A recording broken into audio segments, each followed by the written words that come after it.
Yo, what's going on, y'all? It's your boy Devvon Terrell, and welcome to the Audio Nerds Podcast, the podcast for audio nerds like yourself. Please make sure you comment, like, and subscribe. And remember, one lucky commenter in the comments is going to get that VIP Gold Edition Rosetta EQ. My name is Devvon Terrell, and I'm a Pro Tools user. I also want to say thank you to anyone that is a paid member of our actual HMD service, and we really appreciate it. You could join with the link in the description. I am, once again, a Pro Tools user. Yeah. To the right of me, I'm the representative of the most innovative, most improved. Take it easy. I think the best overall DAW nowadays. Okay. Man. I think most improved is good. Most improved. I'll give FL Studio most improved. Most improved. I need Defensive Player of the Year. I might need MVP as well. Defensive Player of the Year is kind of funny. I might need MVP. You can finagle It's that. not You can MVP. finagle that. Defensive Player This though, year, I'll it's give not you. MVP? I'll give you. You know who's Sixth Man of the Year? Studio One. They gonna kill you. They gonna kill me. I'm not gonna lie. All the users of Studio One, we love you, but you guys are like serious You know who about your came in my dog. DMs? Shout out Reaper and shout out Traction. They killed me. Yeah, they Somebody did. from Traction killed me this morning. I ain't gonna lie, they really smoked me. They sent me a paragraph. Well, you I enjoy wanted that. to respond. paragraph. Not reading that. To respond, not reading. That's hilarious. And LJ. right, That's my name, by the way. FL Studio guy. To the far right of me, And today, for me, I am the. I told Jonathan I was going to say this today too because I had some pretty Oh, you bad wrote something. complications. Yes. No, I didn't write anything. Okay. Today, I am representing the Logic family because. Whoa. Yeah, I know. You're cheating. No, I'm not. Ableton trespassed against me, so I had to put it in the doghouse for a second. Did they? We're gonna come back to you. We're gonna come back to this. Wait, I another don't like time. this at all. I don't like this at all either. But okay. there's That's someone treason. watching it. It is kind of treasonous behavior. Oh, we're gonna come We're back gonna to come you. back to that later on, You. later I'm on, not gonna lie. later Everyone on, that loves later on. Ableton is screaming right Can I now. tell you know what he they did? are. What? I can tell you exactly what he did. What's up? Wait, hold on, because honestly, we need to unpack that. It's gonna go. Yeah. So, with that being said, I just want to say to our audience, thank you so much for supporting us. Because you support us and because this audience has grown to what it is, we get to speak to people that are legends, people that are titans in our industry, people that we really, really trust and believe in and love their products and what they've contributed to the audio industry. So, ladies and gentlemen, I have a special guest for you today. And today, the guest before me is the CEO of Cloud Microphones. Ladies and gentlemen, we have Rodger Cloud. Clap it up, Rodger Cloud one time. Hey. Very gracious. It's wonderful to be here, you guys. Thank you very much. Thank you for coming, man. I will say, Absolutely. when I told them that you were coming, they were like, for real? Nah, can I tell you exactly how it went? Tell me how it went. He texted me. He said, Rodger Cloud wants to come on the podcast. I said, wow. Okay. Wow. Why? Right.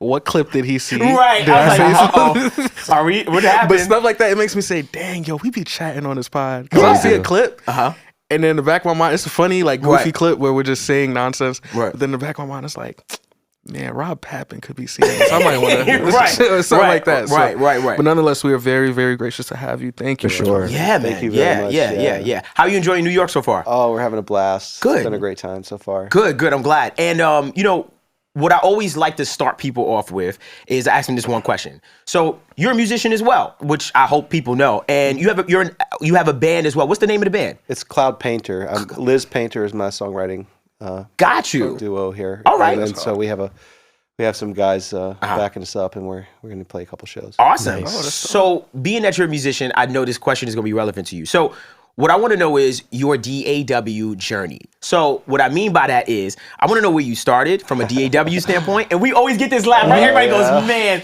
I want to know where you started, like where your first DAW ever to where you landed on today.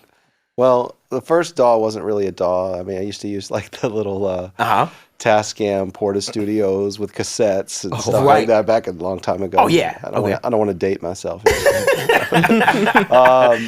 But my first, I guess you could call it a DAW of sorts. I was one of the early adopters with the Roland VS products. Interesting. Because, when the first one came out, it was the VS 880. And then eventually I got a 2480. Right. And then I was holding on to that thing. And, it's like my guys were telling me, man, you got to dump that, get Pro Tools, whatever. Right. But then Pro Tools made some jumps, around with the DigiDesign stuff. And so that's when I kind of switched over and tried to start working with other DAWs. And so mostly Pro Tools. I've worked with a few others. I've tried the Studio One and the Logic and stuff. Right. And, I think it just depends on what you're doing. And some things work better for some people. And depending on, if I was doing a ton of MIDI, I'd probably be way more entrenched in Logic. But Gotcha. I understand that. We're capturing a lot of analog sounds, microphones on instruments. And, our studio back at the headquarters, at Cloud headquarters, we have like the Hammond B3 and the Wurlitzer pianos. And so we're all about putting mics in front of organic, material, instruments and capturing them, in that kind of way. So. He knows that I'm smiling so hard right now because I don't get many people that's like Pro Tools is my primary dog. I would like to let you know. Okay. Oh my God. Just for the record, from my personal experiments and from my scientific data that hasn't been backed up, but I think I trust me. I think Cloud Lifters sound a lot better on FL Studio, man. Just personally, I'm open-minded. I would love to know what book or article you read that even makes that make sense. You know, I'm a dynamic mic god, so this is very true. So one thing I do want to bring up is that he was someone that always championed Cloud Lifters and just DI, like those kinds of audio electronics. So just to give you a little backstory of how I even stumbled on your products, we're literally recording on one right now. We had opened a bunch of podcast studios, like starting out and stuff like that. And as we were building it, we were trying to find the best like workflow. So at first, we started off on a Rodecaster Pro, right? So literally, you just plug your mic in. It's real simple, real easy. But we were running into an issue of not being able to really edit audio on the fly because obviously it's just all in this one DAW, like one box. So then I was like, let's get Pro Tools. So now that we jumping into Pro Tools, I was like, let's get a better interface. Let's hook up these dynamic mics to the preamps. We'll be fine, right? Everything's all good, right? So we start doing that, and you could imagine we ran into so many issues at first. So we were getting noise. The noise floor was super hot, of course, because we got to really crank these mics to get, a clean sound and stuff like that. And even there was a lot of electronic noise that was coming in, literally with your phones and stuff like that, because we had to crank these preamps. Yeah. So we were talking about dynamic mics and we were talking about Cloud Lifters, right? Specifically Cloud Lifter. And I was like, well, let me just try a few of them to see if we can if it'll really make an improvement. So we tried a bunch. Really, I just wasn't liking the sound of most of them. And then we landed on yours. We landed on a Cloud Lifter. And I never forget the first time we connected a Cloud Lifter, and we just had a single one at the time. I was so heated. I was like, we got to get the rack.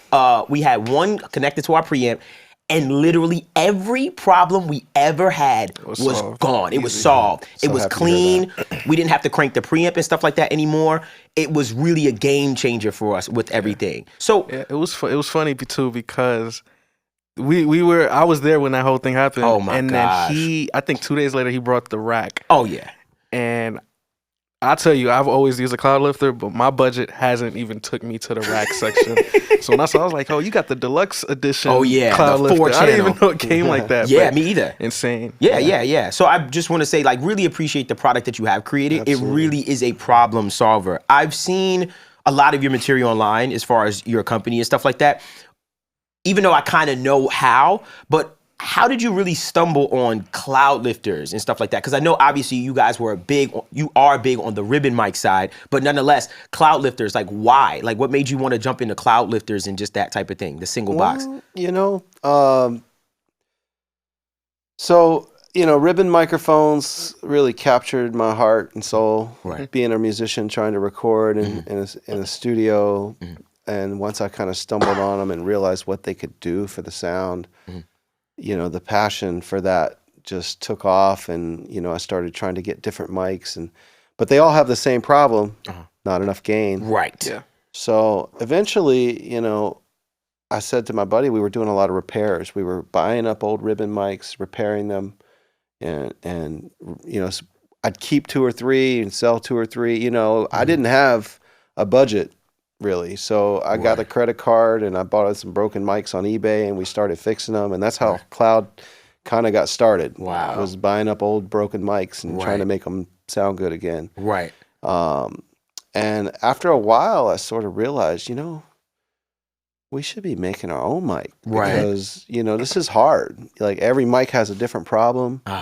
We're scratching our head trying to figure it out, and so I wanted to like create something that we could do repeatably, something that would bring that beauty to the modern era. And somewhere along the line, I never thought we'd manufacture anything. Right. we were just making music, you know, trying to capture a good sound. But once we kind of built some prototypes to use in our studio, I got overwhelmed with this sense of almost a duty to bring this out to the world, Right. And not just keep it for ourselves. So, you know, we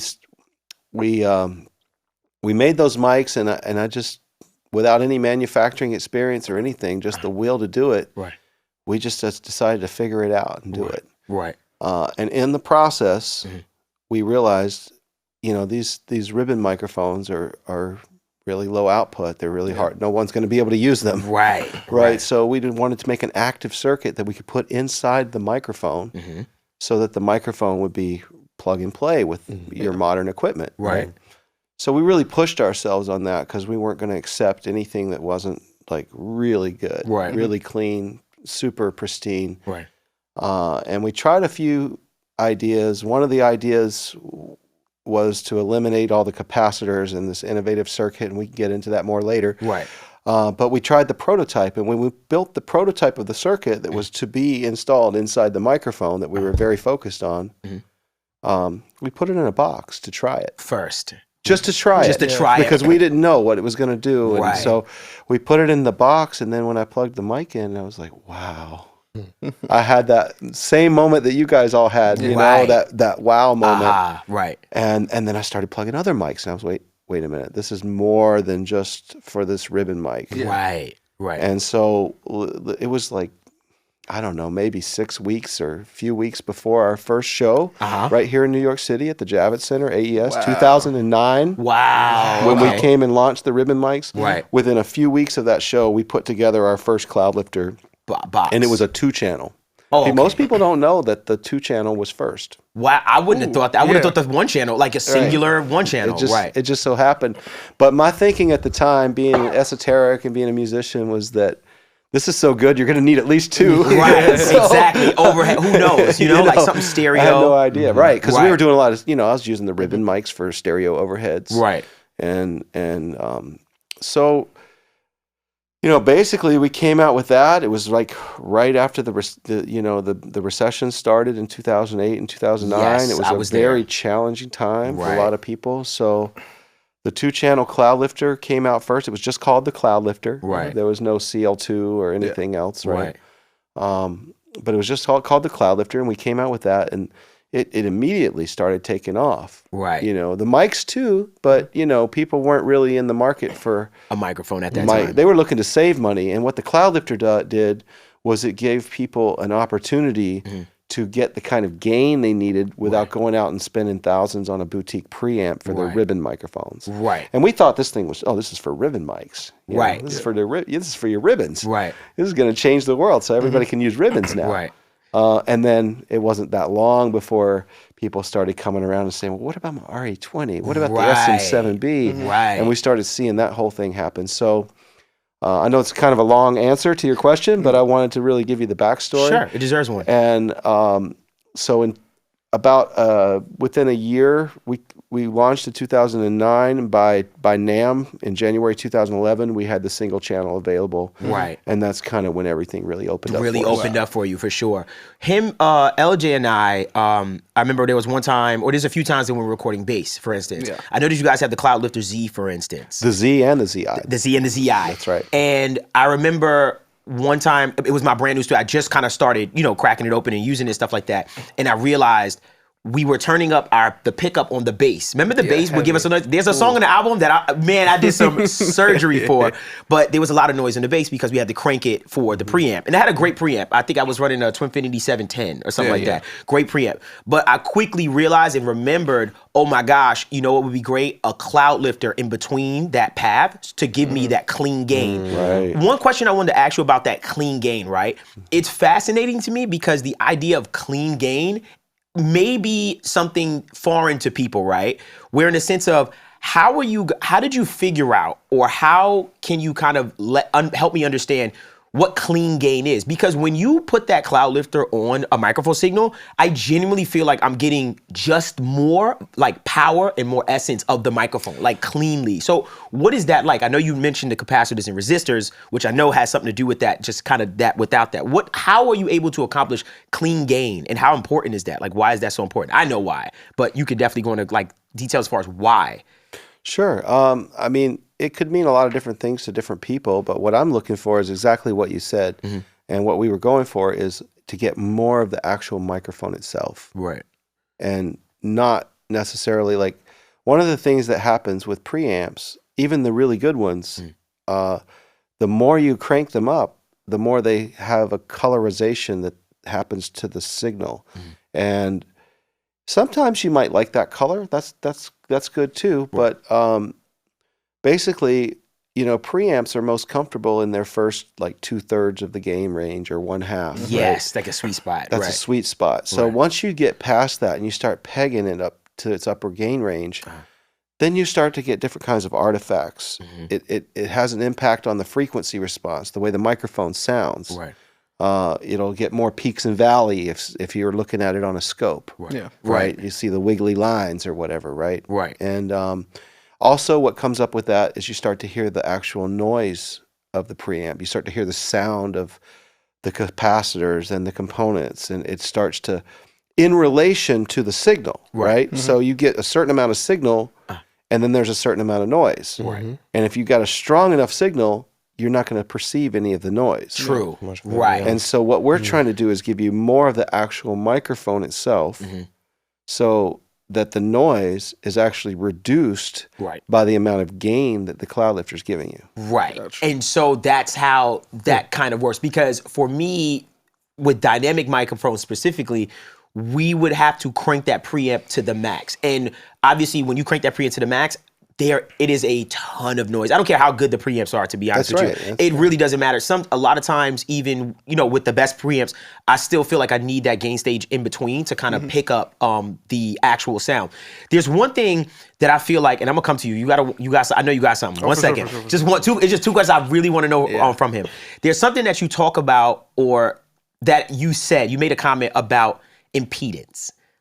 So even, I don't care how much you read about impedance, I don't care how much you think you may know about impedance and stuff like that. Impedance is such a mystery to a lot of people, because I think that word exists in so many different parts of audio. It can mean so many different things. Right. But on your particular pieces, when you turn the impedance, I get tonal characteristics that change. That's right. How can you explain impedance to me? Like, how can you explain that 5K set? Like, what is impedance? Because sometimes on a lot of people's preamps, they don't even realize that they have impedance switches on their preamps, and they don't even know what that means. I know a lot of people are like, what is that?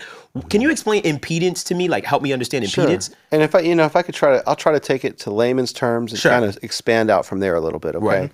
So, I mean, literally impedance is like you're impeding the signal. Okay. In a way. And if you think of like, you could think of a garden hose, for instance, right? If you have a garden hose and you don't have the spigot, the little squirt gun thing on the end of it, right? Right. And it just kind of pours out and just kind of goes down. I would equate that in an analogy to low impedance, because there's nothing impeding on that flow. The water flow from Right. coming out of that hose. It just kind of pours out. Right. Right. Right. And with water, for example, when you have a low, you don't have anything impeding it, Right. right, resisting it, Right. you can have the water travel a very great distance Right. without losing anything. Right. So it's very kind of similar with sound, right? The Right. microphones that we use also have a very low impedance. Right. So if you want to get more strength, then you put the little nozzle on your garden hose and you start to squirt it. And now all of a sudden you can squirt it across the yard Right. and start watering your bushes and stuff, right? Right. The more you impede it, the stronger it goes out, because you're impeding it and you're resisting it. Right. You're almost like squeezing it so that it just kind of has power Right. and strength. Right. So by utilizing the right impedance and matching your impedance with your microphone, you're able to drive a stronger signal. Right. And get you can get more power transfer with higher impedances. Gotcha. That was my But question. if you go too high, you start to change the fundamental sound of the microphone. Right. And so it's just like with a water hose. You could make it so tight that it's like really strong, and it's like, you know, you can see it like just tearing up the dirt or whatever but you know, at some point it doesn't have the same volume. Right. And by volume I don't mean output level, but I mean like just mass. Right. That's mass of frequency. Right. So by sort of getting a good match or a bridge, if you will, between your microphone and your preamp, or at your preamp, if you're just going straight into a preamp, you're able to kind of get the balance between the maximum power transfer and the fullness of the sound, the mass of the body of the sound. What's funny is, and I'm a homeowner, right? This is mad left. What you made me when you said garden hose, I feel you, because right now I got to cut my water off because it's getting cold. New York problems. So when I think about my garden hose, right, I recently bought a power washer. This is like homeowner stuff on Audio Nerds. And with the power washer, right, same hose connected to my power washer. Like, you really helped me understand. I just want to say that clip like is gonna go. What you made me understand is when I use my power washer, right, it's the same hose, right? There's nothing different, same hose. But now there's a great amount of pressure being applied through that power washer. I equate that to a high impedance. Right. Because you're impeding it tremendously, and it's giving me more power and throughput through the thing. Now I can rip up the concrete, which is kind of what I did by accident. Just kind of ripping the concrete. But you couldn't get that water to travel hundreds of miles or hundreds of feet or anything if you're impeding it that much. Right. It's like you can get some power across, short term. Right. But if you wanted to travel, a long, great distance, then you need the low impedance so that there's a movement of this mass. Right. So it's kind of the same thing electrically. And that's why with long cable runs, people want to use low impedance. Gotcha. So they can go have a longer, travel a longer distance. Because what happens with the high impedance is if you try to drive a long distance with high impedance, you get a capacitance in the cable, and that means the capacity. It's almost like the tunnel's too big, and you're trying to shoot this little stream through it. Right. And so you start to lose your frequency response. That's why guitar cables. You usually don't send guitar cables several hundred feet. Right. Because your guitar will just start to sound dark, because for every foot you're adding more capacitance, and it acts just like a electrical capacitor that would filter the high frequencies, because that's what you would lose first, and then you end up with mud. It's just a little just bit coming of through mud, just changing its tonal character. So that's why microphones. That's why the microphones like to see a low impedance, and with the Cloudlifter Z, what we've done is we've given you a control for that nozzle. I totally understand it. Literally, I hope my editor takes the Cloudlifter Z and puts a garden hose next to it. It just goes, choose your power. I totally understood that, and I think a lot of other people did. Did you have a one gotta go for my guy by any chance? Do I not have a one gotta go? Sometimes you don't, so I'm asking. I just making sure. I got a one gotta go. Okay, my fault. Yeah, so we'll do. I got two in mind, but I like this one. Okay. So this for the whole room. One gotta go. Okay. You gotta choose your poison. Okay. Dynamic microphones, condenser microphones, and ribbon microphones. Okay. Pick your poison. Choose your fighter. Choose my fighter. Because I know we're going to argue. Okay, yeah, we're definitely going to argue. Okay, so what I'll say is... and they all have different... Okay, look, he's just trying to make... Because he know me, I'm going to say... Like, uses. all of them. But let's say... For me. Yeah. Let me make it for me. You know what I mean? I think that's what's best. So for me, for what I use, like what I make music for and what my studio is applicable for, condensers are all over my studio, right? I think I have a few dynamic microphones, but recently we had that, like the LS208 that kind of took over my dynamic microphones completely. But when it comes to my studio and what I use it for, condensers have been my go-to. Let me say this though.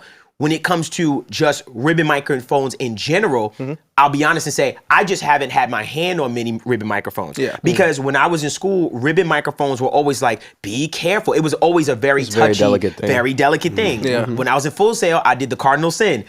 We had a ribbon microphone plugged up. I think it was like a Royer 112. I forgot what ribbon microphone, but what did I do? I made a mistake and pressed 48 volts on that ribbon microphone, and that can destroy everything. Yes. So I've always been afraid of ribbon microphones. Gotcha. So that's probably why I have it. But I always liked the natural sound that it produced because it always sounded fuller. Nothing sounded fuller to me than a ribbon. But that's why I've always stayed with it. But as of recently, obviously, shout out to Cloud, has sent me a microphone, ribbon microphone, and I've been playing with it, and I'm scared because it's active, so I don't have to worry about that. It takes 48 volts and stuff like that. So I will say for now, condensers still my go-to, but I'm kind of cheating a little bit right now. So I'm moving around. I say, who you got? I'm kind of cheating too, but not like.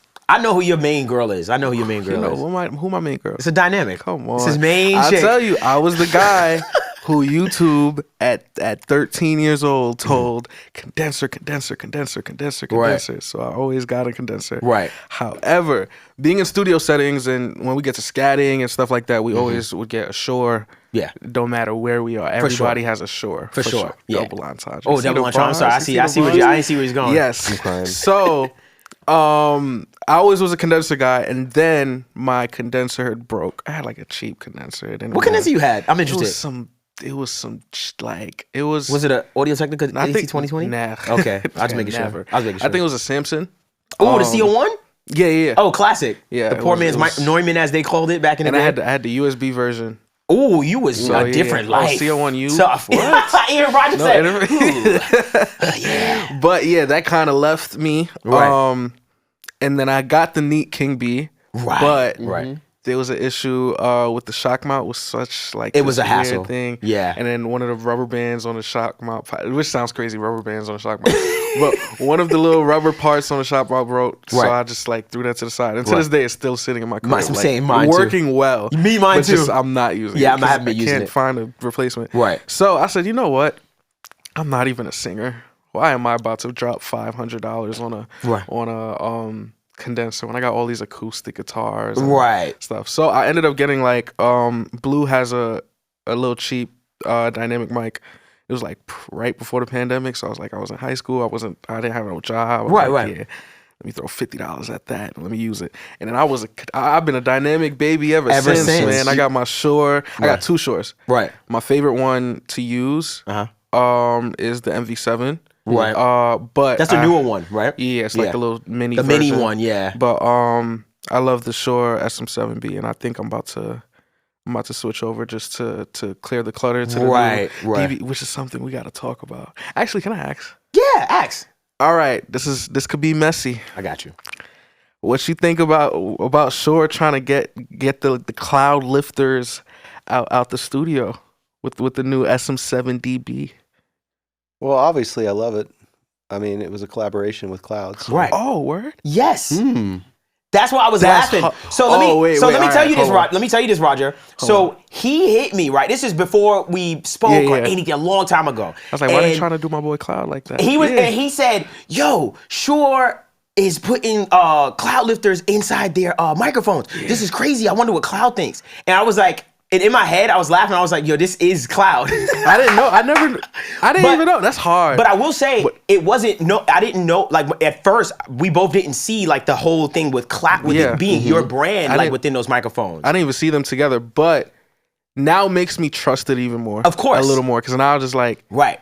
Yeah, it just packs it all in. Because we were doing it already. Oh, exactly. But the one thing that was, like, kind of keeping me away from it, I was like, how good is the preamp they're throwing in there? You know what I mean? Gotcha. But now that I know it's what we already use. Yeah, it's literally Cloud mics. That's why I thought the collab was so like duh kind of, right? It just makes mad sense. Collab, that's hard. Yeah. That was smart. So is that because literally we're doing that right now, right? I thought they was being petty. My fault. You thought they was being petty? It was like, let's get Rodger Cloud. Like no, but no, it was just an ingenious thing because it's something that I guess you obviously I love companies that look at their audience and go, what are they doing? And they go, hey, I feel like and then, correct, obviously I don't know what you guys talked about, but I feel like a conversation has to be had where it's like, hey, people use our products in tandem, like straight up, like they use it together, and you guys had made that happen and stuff like that. Before we even get into that, I mean, Rodger, what do you think? Like, what would be your fighter, even though we kind of know what your fighter is? Well, let me ask Courtney first, because I really want to know. I knew Courtney was about to go crazy. That's why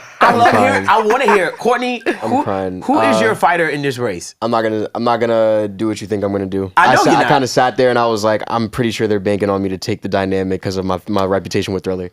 And, my God, I forgot. And he thinks Thriller. He's like, listen, Thriller was recorded on a dynamic microphone. With all due respect, that's his thing. If it's good for Michael, it's good for everybody. Hey, don't get it twisted. Bruce Swedin did say he loves him a good old U-47 now and then. So, right. If you with that being said, I've never actually put hands on ribbon mic either. I know my father owned a lot of them in his lifetime.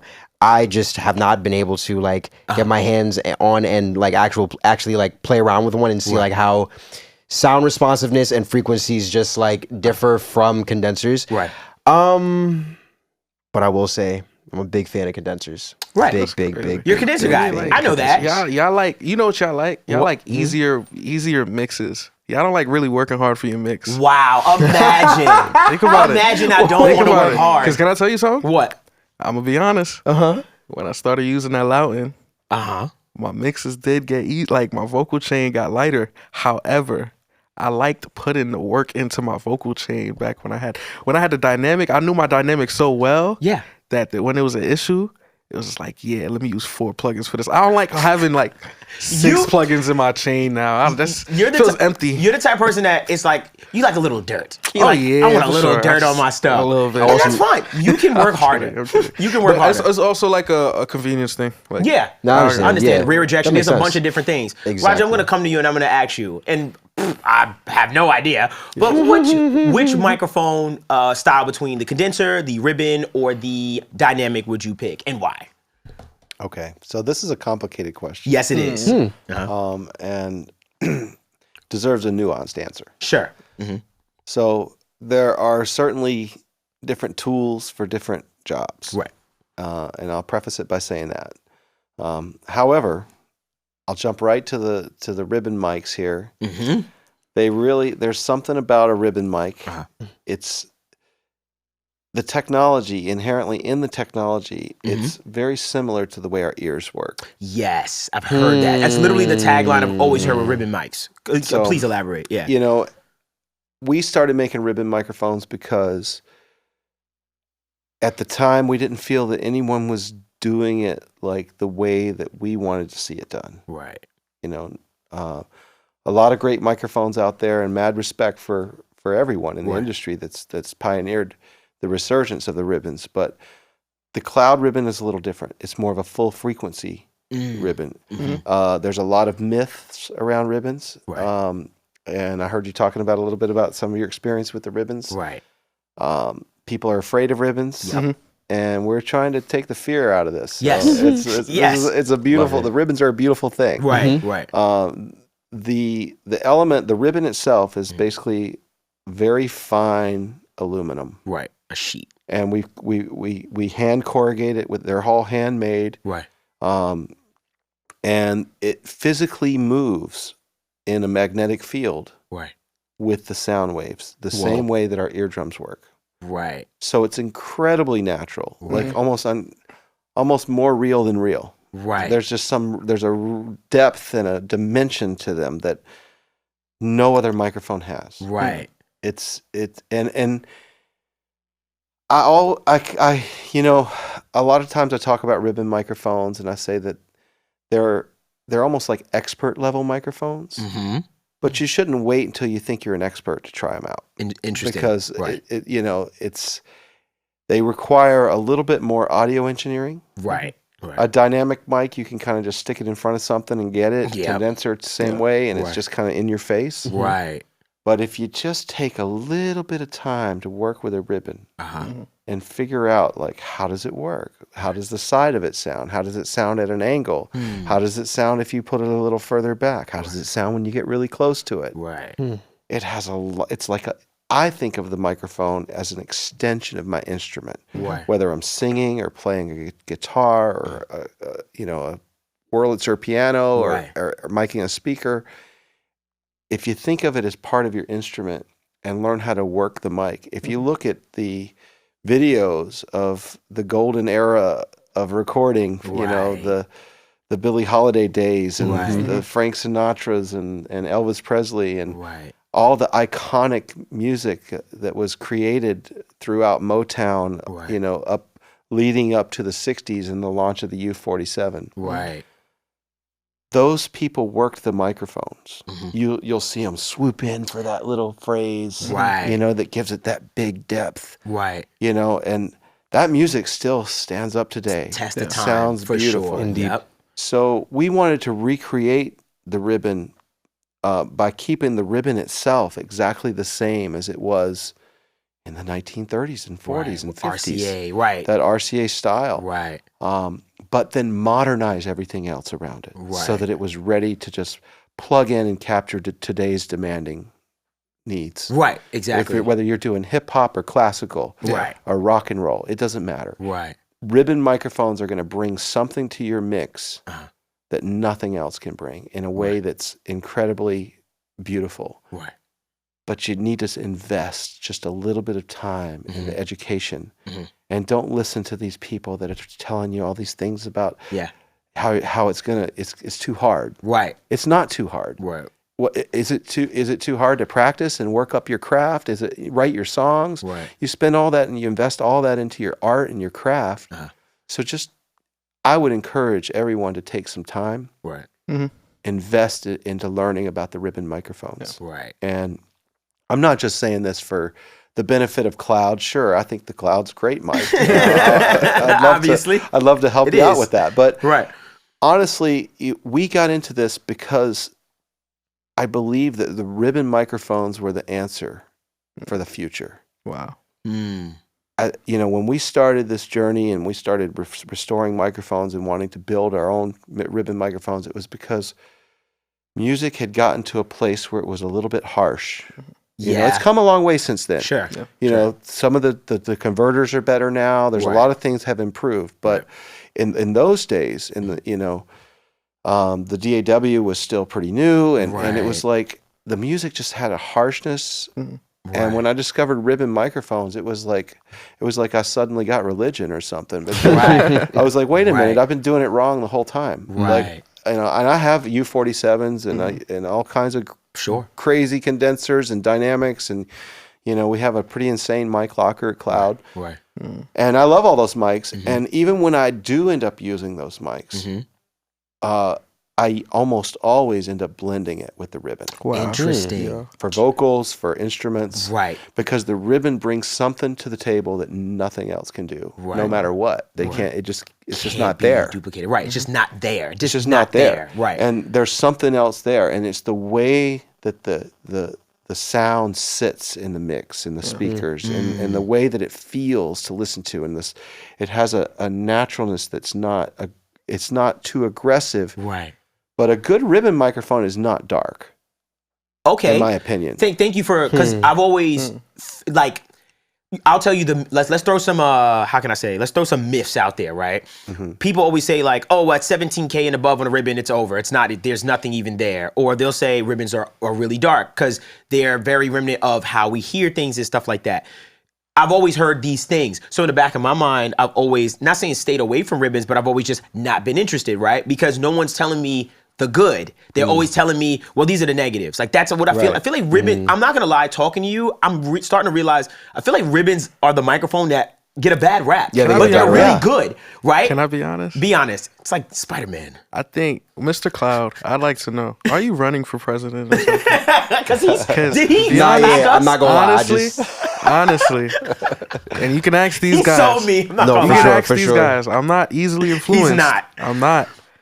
But I think Dynamics might have lost today. Yo, I'm man. not gonna Nah, lie. I'm kind of actually like thinking right now in my head, just I'm like, like, yo, all right, let's see, haven't what even- kind of I'm ribbon like, mics yo. can I like invest in right after this? Do they even put aluminum in Dynamics? No, and that's the part that got me too. That's insane to think about. I never knew that, like, especially thinking about it from the Cloud mic specifically. I didn't know that you guys are you what's the word?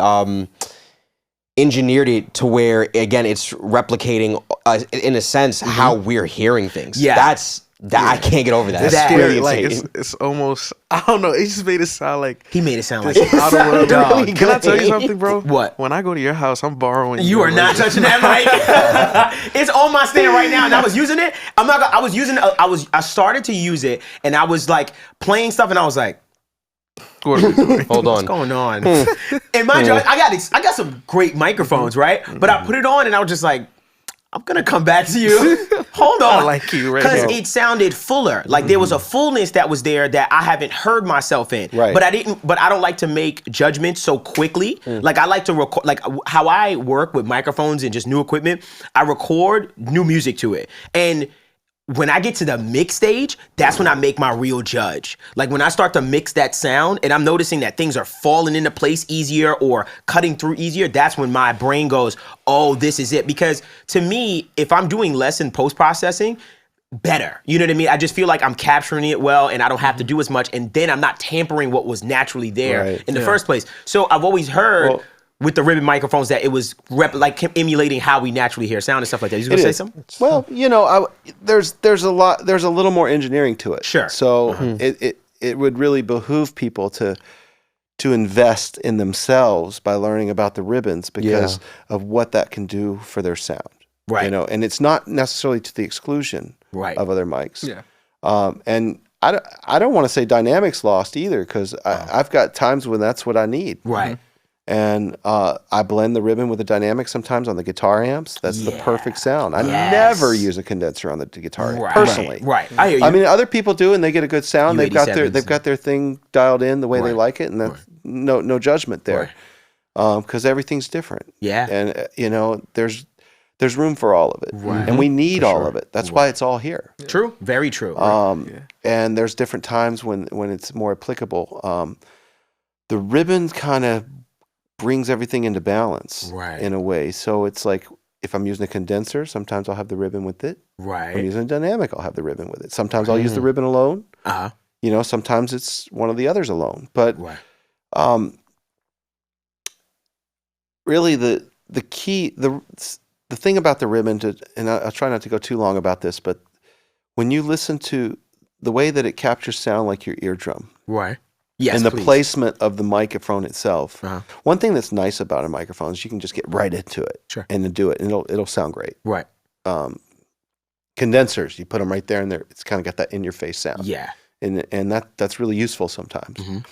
With the ribbon, placement is key. Mm-hmm. If you think it's too dark and muffled sounding, maybe you're too close to it. Sure. Because what happens if you were to go right up to somebody's ear and start singing into their ear? It wouldn't sound very good, would it? Yeah. Right.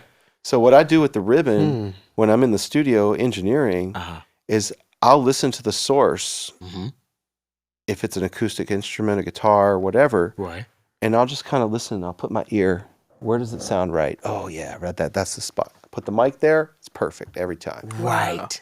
And that's how you're judging your placement with the ribbon because it's so natural. And this is how my ear is perceiving it. That's how the microphone is perceiving right. it. And it just makes all the sense in the world. So when you're singing into it, sometimes just a slightly bit more distance than you would with a dynamic, especially a dynamic, because you get, the Shure SM7B is great because you can just get right into it. Yeah, it's and mean, yeah. scream Better metal trust or it. rap Yeah, or whatever, yeah. Right. But with the ribbon, you need that for that elegance, that balance. You need a little distance. And one of the reasons why is even if you were to put your hand up to your face while you're talking, you can feel the pressure Right. of the wind and the pressure coming from your vocal, Right. or from your speech or whatever you're doing. Right. And the ribbon is much more sensitive to low pressure frequencies because they have, they're heavier. Right. Right. Right. So a little distance will allow that low frequency to develop more so that the high frequencies can be perceived better. Right. Understood. And that said, the 44A has a switch for Yes. voice and music. It's the same technology we use in the Cloudlifter Z. Okay. That has the high pass switch. Right. That's continuously variable. Right. And what that is designed to do is to reduce the effect of the proximity, so that you actually can get a little bit closer to it and filter some of that low frequency stuff out of the way to allow the high frequencies to come through more. So we're not boosting the highs. Right. And the reason people think ribbon mics are dark is because they put them really close to something, and it's all bass. Right. And because they don't don't Understand. know the physics of it and how to move it and angle it. A lot of times when I'm using a ribbon microphone, instead of putting it directly on the source, I'll move it to the side. Off axis. Gotcha. So, or even if I'm singing, maybe I'll sing into the side. Wow. To allow the low pressure material to go forward past the ribbon. Right. But the actual sensitivity of the mid-range and high frequency material to pick up on the ribbon. So if someone gets a ribbon microphone, I recommend spending like a couple of hours with it and listening to it and working it and getting different sounds and understanding. Because once you really kind of know how it works, it's like any other instrument. You know how to work the instrument. You're going to get the best out of what you're doing every time. Right. That was such a good breakdown of that ribbon. Because obviously, someone like me that has always stayed away from ribbons, I would have jumped in and said, you know the classic tool, pop filter, 6 inches away, blah blah. All right, I'm singing, like let's get it. But being that you kind of broke it down that way, because if you get at an angle, that pressure material is going to kind of not go through the ribbon, to impact the ribbon. It's like when you get plosives and the P's and they all pop everything. It's because there's more pressure coming through into your microphone in general. So by learning how to control that pressure and work with the microphone as if it's part of your instrument, then you're able to like kind of tune yourself with it, with the distance.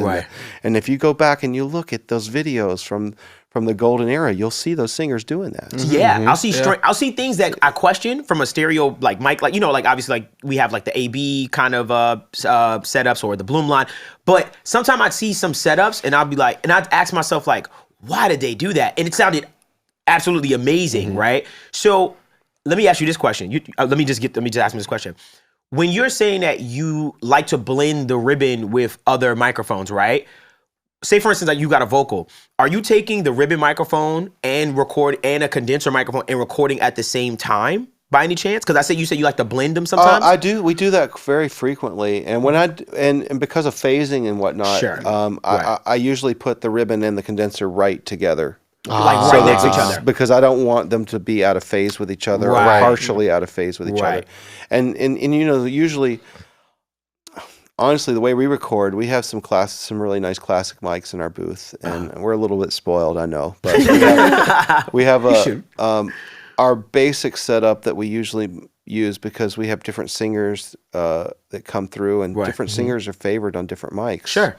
Like Liz is in our band, and she just sounds amazing on the Sony 37A. Gotcha. Okay. I can't stand my voice on that mic. Right. I get you. It doesn't work for me. Okay. And then, if I'm using a condenser, I work better on the U47 or a U67. Gotcha. Okay. But neither one of those mics do it completely for us. And when we blend the cloud with it, we're able to get the full picture.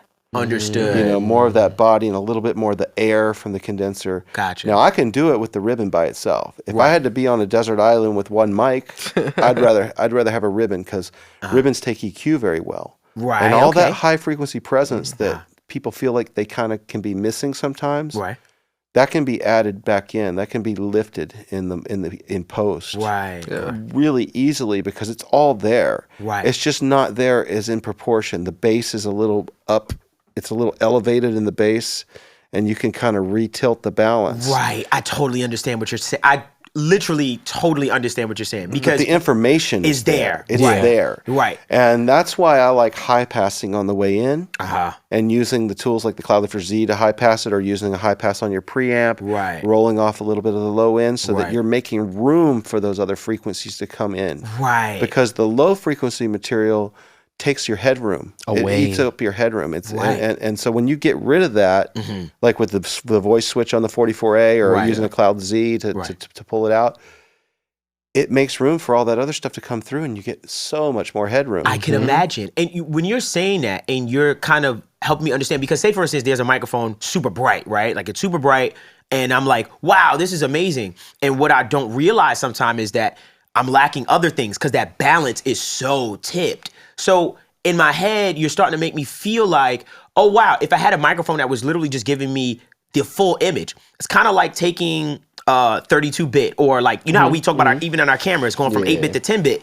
There's more information in a 10-bit, thus I'm able to color it even just more, a better or idea. get more out of it. Exactly. It's easier to color 10-bit as opposed to 8-bit. So in my head, I can say, wow, this 8-bit is really popping. It's like the colors are popping, but 10-bit feels a little calmer and a little bit more smooth. And I understand there's more information there, so now I can actually bring that in. So I'm like, this is blowing my mind because I'm so mad. But I think that information is not out there to people. I think or the conversation is not being had about ribbons. And we're trying to start it. I mean, we're kind of putting an educational push together. Nice. Nice. Our little thing is like, let's rethink the ribbon. Yeah. Time to rethink that might be the ribbon. title for the video. Go ahead. Yeah. It's time to rethink the ribbon. So, because people have not been considering it that much. Right.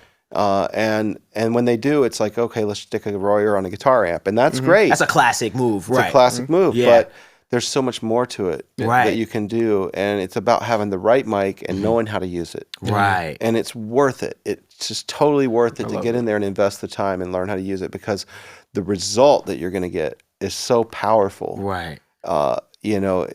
It just, I don't know how to describe it, but it changed my life. I wouldn't be sitting here right now, Obviously, right. if I didn't hear that sound that first time and go to myself, wow, this is what we're all missing. Right. Right. I need this. Right. Everybody needs this. They don't even know it. Right. And I ain't gonna lie, he trying to make me spend money. I'm not gonna lie. I'll let you borrow mine. Don't worry. Maybe. I'm not gonna lie. I got a feeling. If I like it a lot, no. if I like it too much, no. This might be my last episode. No, man. it's not. Yeah, you're not going to run off with me. What I will say is, Rodger, if there was one person to bring on here and talk about some ribbon microphones, I don't think there's anyone better. You selling me? You sold me on it, and and I didn't ask you to come and say. I just wanted to talk to you just as far as your business and just as far as what you do with your company. Because one thing I'll say is that not only do you have your own company and stuff like that, but we use your products. Yes. Like it would be different if it's that. like, Thank hey, you. I have no idea, put me on. It's like, no, we use your products. It was game changing for us. So I trust you in that regard to saying, listen, I'm telling you, ribbon microphones are something that's missing. So we're in trouble because I feel like I'm gonna crack that open and I kind of do what he said, and I'm Not like, if I crack it open first. no, it's me. It's too late. I already cracked it open. I do It's on my have thing. a question. Okay. I have two questions. But my first one, you said you always listen in with the headphones, right? Just a random question. What are your your go-to pairs Interesting. of headphones? Well, I'm. I use headphones in the studio. Right. We have some Audio Technicas. I know there's some other great headphones out there. Sure. I don't do a lot of my listening with headphones. Same. I do like these Dutch and Dutch speakers that I just got turned on to for like non-headphones. Yeah. Okay. I've been using them now for a couple of months, Okay. and I'm just totally floored by how great they sound. Interesting. Dutch and Dutch. Dutch and Dutch, and I also have Amphions. Okay. And the Amphions really have a great mid-range to me. Yes. You need a sub with them To give because you that. they don't have the same. But Right. between the Amphions and the Dutch and Dutch, I feel really confident in what I'm listening to. Right. Now that said, I want to, if I may, turn you on to something else that I've discovered Sure. in the last Please. year Please. or so. I have this hardware device called the Trinov Okay. ST2, and what this is, I didn't even realize I need. It was like when you don't need you need a cloud lifter and you get one and you're like, oh wow, It's a tough day. it was a moment for us. So what it is it's hardware and software that go together to correct the frequency response of your listening environment. Okay. So we use a measurement microphone Sure. to measure the room, and it Right. plays different sounds through the different speakers. Right. It measures things like the time differential between left and right, if there's a delay, if you're milliseconds off or whatever. Right. The phase differentials, the phasing, like the way it goes, the way the sound goes around the room and bounces off the walls and Right. creates phasing. Right. It measures all of that, and you can measure like from where your sitting console position, your standing position, back on the couch, Right. different places in the room, and you can create different programs. Okay. And so and I thought, well, what happened for me was I have a friend of mine, Gary Neiman, very accomplished engineer and studio owner in Tucson, who's basically retired now. But I was doing when we got our Rupert Neve console, we were doing a mix, the first mix, and he's like, "Hey, you should borrow this thing and check it out." Right. So I was, all right, I'll check it out. Sure. And wow, like mind blown. Before that, like every time we did a mix, it would sound. We get it sounding just right in our room. We go listen somewhere else, not enough bass. Right. Or do it again. Oh, too much bass. Right. We could never quite get it to jive. Right. But once this thing came in, it'll show you on the graphs what's happening in your room too. Right. And we thought it was pretty well tuned because we had all the right treatment and stuff. Right. But basically, it corrects all the phasing. Right. So if you're, what happens is you get phasing in the bass response, and you'll get the bass waves will come together. Right. And it'll cancel each other. Cancel for sure. So you keep pushing more bass because you want to hear the bass because it's phase flipping on when it bounces off the walls. Absolutely. And it's messing with your perception of what's going on. Yeah. Right. And so if I think it's almost like the most important tool in my studio at this point. I can hear you. I have a really bad 70 hertz problem in my studio. Really bad. Like I'm very aware of it to the point where I know that when I'm doing bass and stuff like that, I'll do it and I'll walk to this one spot and just to make sure. Like I literally know where the cancellation it is not there. So I'll move over there. My last question for you is it's called the Trinov? Trinov, Trinov, I think. Okay, gotcha. Trinov. I think they're out of France. Okay. Really great guys too. I spoke with them after I borrowed Gary's. Right. I called them up and I got two of them. Right. Wow. Just because. Nice. And with the Trinov, it's a hardware piece. How do you connect it? Because a lot of times, I'll be honest with you, for instance, we're all aware like Sonar Works and the other companies that, you send out a microphone tone and it basically uses EQ to alter the sound of what's coming out depending on what it's detecting in your room. So with the Trinov, you said it's a hardware piece. How does hardware that connect? And software. So there's some software you download. Right. And the hardware, so I believe it has connectivity for a bunch of different kinds of signals. Okay. I think you can do like AES and optical probably. Right. Nice. But I'm just going in analog. Okay. With my speakers. Right.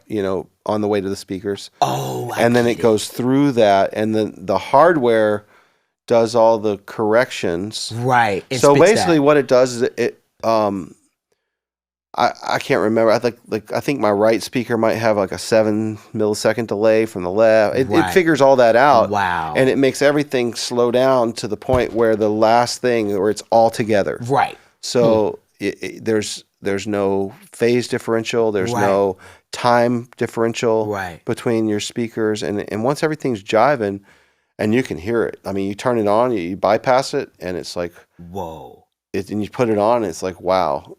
You didn't even know what you were missing, but there's just so much more there. Right. And so now, even if I'm just doing a quick little mix of something so that we can reference it, it always sounds just like what I heard it sound like. Right. I go listen to it in the car, it's fine. I listen to it at home, it's fine. I listen to it on my phone, it's fine. Right. It's just fine because I can trust what you're getting, what I'm perceiving. So it's not like before where I do a mix and then I go somewhere else and it's just overwhelmed with bass. Right, right. That was mostly what would happen is everything would have too much bass when I go listen on another system because I was compensating for all that phase cancellation by adding more and more bass. Right.